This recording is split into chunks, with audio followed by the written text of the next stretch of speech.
KUGAN CASSIUS for IFL TV in association with Macklin's Gym Marbella. We're in Berlin here for the Abraham versus Smith press conference. With me I've got Paul Smith. How are you, Paul? Alright. Yeah? Bad, yeah, just usual stuff in it. Press week, fight week. It's all got to be done. Can't really moan about it. But the German press seems a little bit more interested in Wayne Rooney. Yeah, I'm telling you, that's how it is. Listen, he's a massive, he's a worldwide star, and that's what he is. But the fact that these found out he's been made, they just harassed me ever since about getting him to the fight or sort of speaking to him, everything else. I tried to explain it to him today. Look, he texted me last night, but I'm not going to ask him anything about coming to the fight, anything about press work for the fight and everything else. He's wished me good luck for the fight. I've said thanks, that's it. You know, and got a decent relationship with him. He's a good lad. Been for a pint with him a few times. Gone to you know, a bit of food. He comes to fights. I've been out with him and that. But that's it. You know, I'm not harassing him to do press work for German press and public, but they're obsessed with him and I just leave them to it. I'm just trying to concentrate on the fight on Saturday. I'll leave them concentrating on football and celebrities and all that. You know, it's not my scene. The morning after your defeat in the first fights at Abraham, did you think that you would get a rematch and so soon? Did you think that then? Honestly, yeah, I did, and I'd be lying if I said I did never doubt it. You know, there was times when I thought, hang on a minute, what's going on here? And I remember some people tweeting about, I've got no chance of getting the rematch because he won't give me one.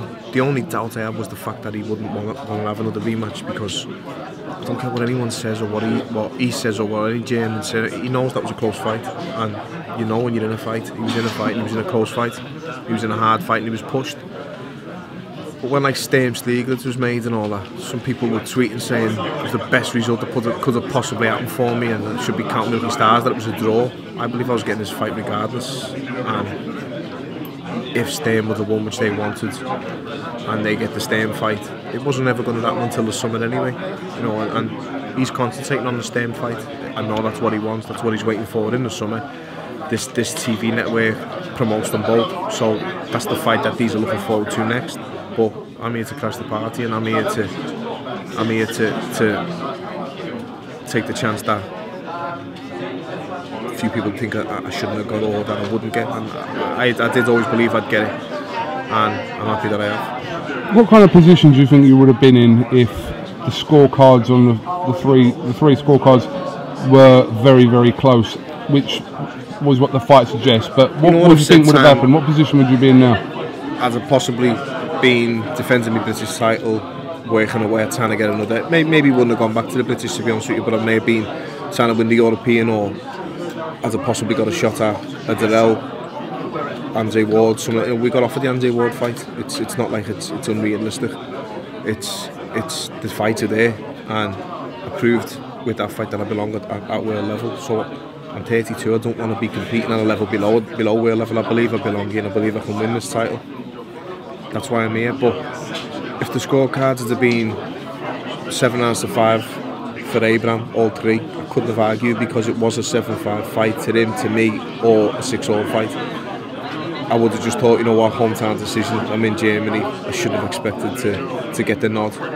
But I believe I won 7 rounds of that fight, possibly 8, and the people watching the fight, a lot of people agree, a lot of people don't, a lot of people sat on the fence, think it was a draw, but it was a close fight. It was never 11-1, and it was never 9-3, and they were the official scores. So the fact that the judges scored it that probably made the door open that little bit more for the rematch, because it's controversy and no one likes that. If it had been a close fight and close score, and then I literally would have had to just take it on the chin, move on and try and work for the rematch or go for one of the belts.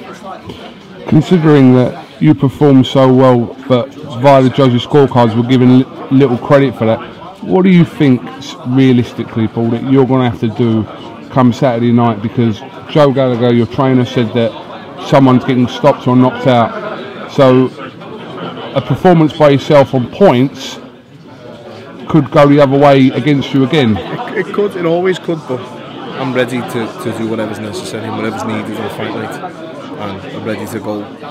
Them trenches they all speak about, I'm ready to go there. I'm fit, strong, sparred very well. and I know I've got what it takes to beat him. I know he can improve from the last fight. He can get fitter, stronger. Any man can, any fighter can, but he can't add any more strings to his bow, so to speak. He's not that type of fighter. He's not that type of fella. He doesn't train that way. The Germans always seem to be good amateurs and just get better amateurs, and they get better to adapt from 3-3s or 4-2s to 12-3s, and you see that with a lot of the German fighters around. Even Sturm's he's not like a typical jerky pro, you know, slip and slide and throwing. He throws some good shots, but the same with Stieglitz, you know, a lot of them are upright boxers, typical straight shots, 1-2 straight jab and everything else, and Abraham's very much of that mould. That's effective and that's good, and it's done him a lot of good winning world titles, but I'm expecting the same out of Abraham, but fitter and stronger and more determined after what last time. He's going to try and prove a point, but I'm going to meet him head on, and he's going to try and have to budge me out the way and move me out the way from my tactics as well, which I believe will work great. You've been sparring with Chris Eubank Jr. How's that worked out? Great, very good sparring. You know, he obviously isn't of Abraham's style, but he's got a lot of attributes that are similar. He's got a very good jab like Abraham, and he helped me out a lot with the sparring. The sparring was quality, and we're a little bit lucky getting that sparring. You know, he needed quality sparring, and he got it. You know, I needed it, my brother Liam needed it as well. So we've had some very good spars up in Bolton, and it's been good. We've done plenty of rounds, so you know, to get fit to fight, you have to spar, and we sparred a lot, sparred hard as well. So I'm really happy with the help from Chris. Is it a little bit frustrating for you that just over a week out that the board dropped the mandatory for the British title in Rocky Fielding? Wrong timing on their behalf? What do you think? You know, you brought the question up. I haven't mentioned that once, and that, exactly. You know, I'm fighting for the world title. I'm going to win this world title. Why do the boxing board feel that that's good form and good practice to help a fighter, one of their own, prepare for the world title fight and put a mandatory out a week before? Could have waited another month and put out all you want. Put it out with a month's less notice. I don't care, but you don't have to try and do anything to take my mind, not that it has, but to take my mind from the job. You know, let me concentrate 100%. That's all the boxing board are meant to be there for, to help the fighter. So where was your help last week announcing a mandatory for a title that I've had for 2 years, and you haven't let me defend a week before the world title fight, the biggest fight of my life? There's no need to try and detract away from what I'm doing this week. Them as the boxing board should want me here, fully committed, fully focused on this fight, and to help me do as much as I can to win that belt on Saturday, and dropping a mandatory on you for a title that you've held for 2 years without a challenger because they've rejected, I'd say, 5 opponents, and I can say that on record because I've got proof of every one of what we've offered them. You know, it's bad form from them, but what do you expect? Before the last fight, you were written off in certain parts and certain circles. Going into this one, having people who did write you off see your first performance, not that this is going to bother you, but what do you think people's perception of you going into the rematch is? I don't know. You know me. None of that bothers me. And there's a little Twitter click, you know, on there who just, there's this boxing critics, as they call them. They're not fans, they're not boxing fans. They think they're fans, but they're not. You know, they don't buy tickets to go to shows. They stream all the events and everything else. They don't pay for Sky. They don't pay for any channels. Going to them, the last time I was getting knocked out within 3 rounds, or the first time he landed, I was getting flattened and everything else. And I honestly don't care what they think this time either. I've got a lot of people backing me, the people that matter, my family, my friends, and that they're backing me, and they know what I can do. But again, you know, I've never bothered or cared who's backing me and who's behind me. I know what I have to do. It's my job. It's me that's fighting. It's not going to be Paul Smith and followers world champion. It's going to be Paul Smith world champion. It's me that has to take the wins. It's me that has to take the losses. It's me that has to go through the work and through the graft. So, you know, people's opinions, I'm totally 100% grateful for the support, and the support's brilliant. And social media's been great.